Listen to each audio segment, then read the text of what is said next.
కాంగ్రెస్ పార్టీలో చేరడానికి ఒకే ఒక్క కారణమని చేరేటప్పుడు కూడా చెప్పినా ఆ తలలను లెక్క పెడతా అంటుడు, క్యాస్ట్ సెన్సస్ చేస్తా ఉంటుండు, మాకు 42% రిజర్వేషన్ ఇస్తా అంటుండు రాహుల్ గాంధీ గారు అని చేరినాం. ఆయన ఆలోచన మేరకు, రేవంత్ రెడ్డి గారు పిలుపు మేరకు కాదు కదా నేను చేరింది, ఆయన ఆలోచన మేరకు చేరినాం. అదే నాయకుడు రాహుల్ గాంధీ గారు పార్లమెంట్ లో ఉన్న మాట్లాడుకుంటూ, ఓ బీసీ నాయకులారా, బీసీ ఎంపీలారా, మీకు అన్యాయం జరుగుతుంటే మీరు మాట్లాడరా అని చెప్పిండు. మరి ఆయన చెప్పిందే నేను చేస్తా ఉన్నా, ఆయన చెప్పిందే నేను చేస్తా ఉన్నా. చేస్తున్నటువంటి సందర్భంలో బీసీ ఉద్యమం బలపడతా ఉంది, బీసీలందరూ ఐక్యం చేస్తా ఉన్నారు, దీన్ని ఎట్లయినా అణచివేయాలనేటువంటి ఒక కార్యక్రమం చేస్తా ఉన్నారు. ఈ చరిత్ర ఇటువంటి వాళ్ళని కొన్ని వందల మందిని చూసింది ఈ గడ్డ, ఈ నేల. అందరం కాలం భూమి మీద బతకడానికి రాలే. ఇవాళ మనం ఒక పని చేస్తే తరతరాలు గుర్తుండాలి. గా బీపీ మండల్ గారు చేసిన పని, గా జయశంకర్ సార్ చేసిన పని, వాళ్ళు చేసిన పని తరతరాలు గుర్తుంటది. ఇప్పుడు మీరు పని చేస్తే మీ మంత్రులకే మీ పేరు యాదకు వస్తలేదా?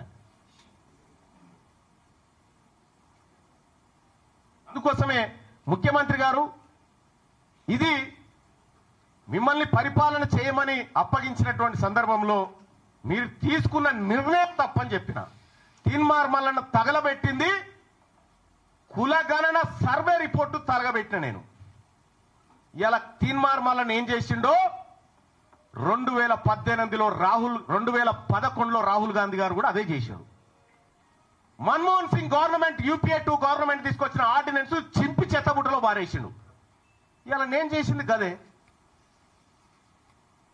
మన నాయకుడు రాహుల్ గాంధీ గారేమో మీరు నోరు విప్పండి మీకు అన్యాయం జరుగుతుంది అంటాడు. ఇక్కడనే మీరు నోరు మూయిస్తా ఉన్నారు బీసీలై.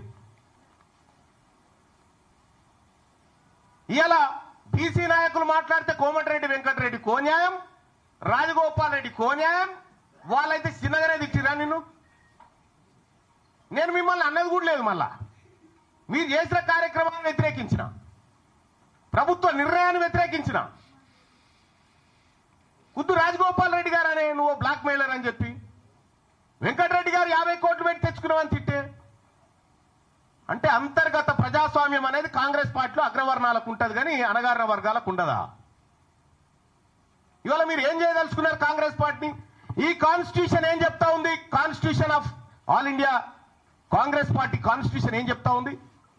కనీసం ఏమన్నా బుర్రులోడు ఉన్నాడా? ఇది చదువుకున్నాడా ఏమన్నా? ఇందులో ప్రభుత్వ నిర్ణయాన్ని వ్యతిరేకిస్తే పార్టీ నిర్ణయాన్ని ధిక్కరించినట్టు అని ఎక్కడ ఉందా? చూపెట్టురి. మీ ఇంటెన్షన్ ఏంటంటే బీసీ ఉద్యమాన్ని లేవకుండా చేయాలనేటువంటి మీ ఇంటెన్షన్ ఏదైతే ఉందో మీరు ఆ భ్రమలలోనే ఉండురి.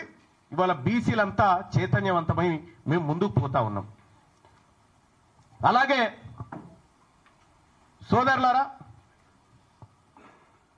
సోదరులారా, తెలంగాణ రాష్ట్రంలో కాంగ్రెస్ పార్టీ ప్రభుత్వం ఏర్పడడానికి తీన్మార్ మల్లన్న ఏం చేసిండో మీ ప్రజలందరికీ తెలుసు. కేసీఆర్ గారితోటి అప్పటి ప్రభుత్వంతో ఒక్కడినై పోరాడుతుంటే మీరంతా ఆడున్నారా?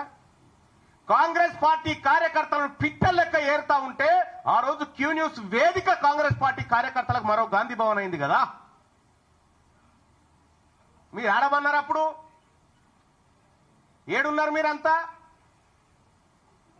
ఇవాళ తీన్మార్ మల్లన్న రెక్కల కష్టంతో నా ఒక్కందే కాదు ఇంకా ఇగో